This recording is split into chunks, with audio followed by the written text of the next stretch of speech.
Assalamu alaikum wa rahmatullahi wa barakatuh, ya ikhwan wa ikhwat fi din al-Islam.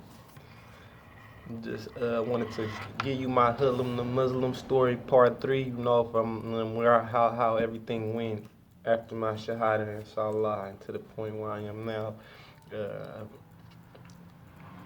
I took my shahada in 2011, Allah gave me that spiritual boost, that iman that I needed, you know what I mean? I was steadfast for a second, I went through a lot of trials and things that happened in my deen, I'm thankful for the place where I am now, alhamdulillah. Allah, He gave me that taste of iman, and then from there, I had to work for it after that, When I first came to the deen, I was working, and I was trying really hard to get married, but it seemed so difficult to find Muslimas,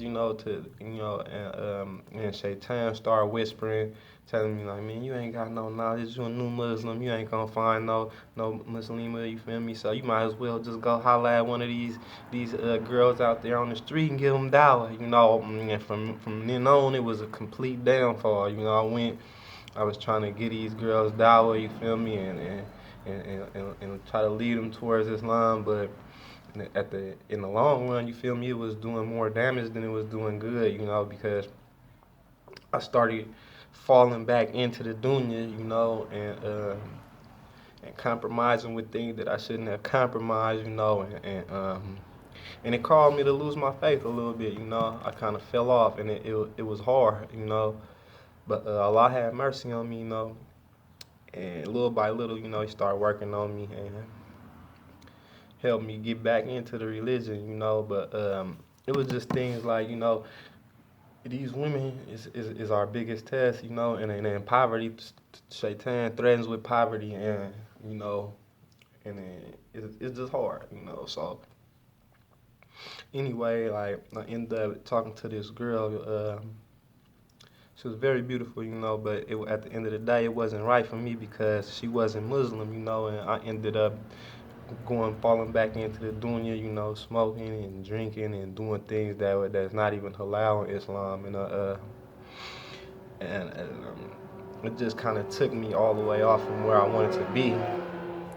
And then I ended up moving from where I had a nice community in Oakland, in the Bay Area. I ended up moving to Masjid, where there was only like one masjid, and then I went one time and it was locked, so that it kind of discouraged me from going there again. So I didn't go there again for months, I wasn't attending Juma, and it was hard for me to practice the religion, So I was still praying, I wasn't praying all five though. I pray like 3 or something and be content with that, like Allah's merciful, He'll forgive me, and and that's not the right attitude to take, because it's saying in it's hadith that if you miss one salat, you feel me, your name will be written on the door for hellfire. So may Allah forgive me and allow me to do enough nafil salats, to make up for those salats which I missed in the past or that I didn't make up, But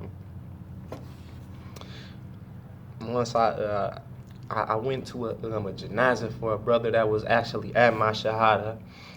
Once I went to that, it was a couple of brothers there that I knew, another brother that was at my shahada, and another brother that I just knew very well from the Bay Area because I was visiting the Bay Area from Merced. And they talked me in, they tasked me to come on a carouse with them, like carouse from the Tabligh Jamaats. So I was like, man, I tried to, when he first asked me, my initial thing was to think of the first excuse that could come to my head. I'm not even gonna lie, but then once I couldn't think of nothing out, because I always usually used to have an excuse like, oh, I gotta work, I gotta go do this, but I had no excuse. So I was like, you know what, man, I ain't even got no excuse this time. All right, let's go. So we went to L.A., and we went to an ijtima. Actually, it wasn't a carouse, it was an ijtima. It was like a 3-day event at this big masjid in LA. And they had like all kind of little sheikhs from that the Tablighi thing. Malana Zubair was there, and it was a good little atmosphere, to help me to get back on my religion, because I went there, all of the brothers was reciting and learning Quran and doing talim, teaching and learning. So This is what really motivated me though. I was sitting in the circle. We was in the halakha for Quran, and it was like four brothers in the group, man. We would go in circles reciting Quran, and they was reciting a whole bunch of different surahs that I didn't know. I only knew Surah Ikhlas and Surah Kawthar and Surah Fatiha, so I kept saying those three surahs over and over and over, and it was like kind of was getting embarrassing. I was like, man, I'm really playing with my religion. Like I had been Muslim for 3 years at this point, and I only knew those three surahs, and I prayed every salat that I prayed was with those three surahs. But after that, something was went inside of me, like, and it motivated me to become better, and to be more serious about my religion. And I never forget, on the way home from that, we was in the car, and I was like, I'm gonna try to get my son to be a hafiz. And then the other Akhim Rashad, he was like, man, why don't you try to be a hafiz?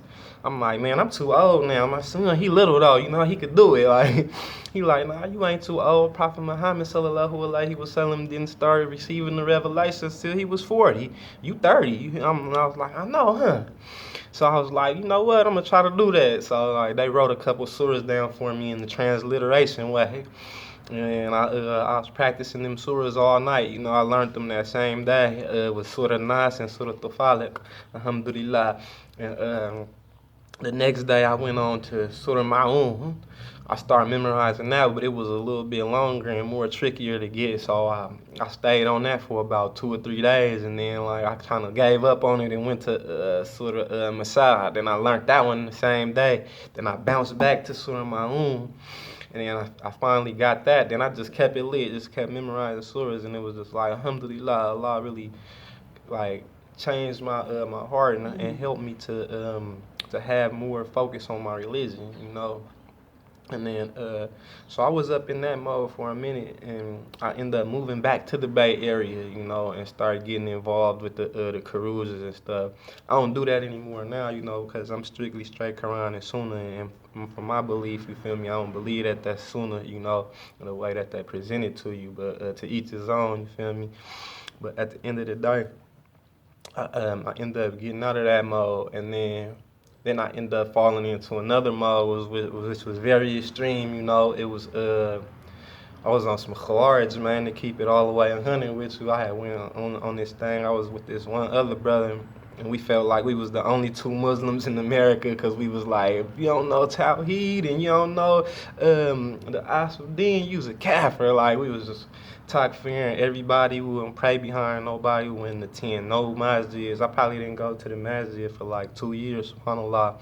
May Allah forgive me and may Allah accept me. I'm just glad that He changed my heart, and because it say in the hadith that anybody that say la ilaha illallah, he'll enter the Jannah, so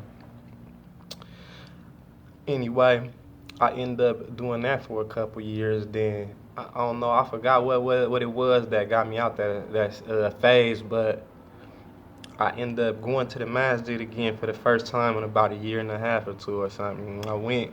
My favorite, one of my favorite reciters was the imam at the masjid now, because before Sheikh Muhammad from Yemen, he was the imam, but now there's these two brothers, Khalid and Wasil.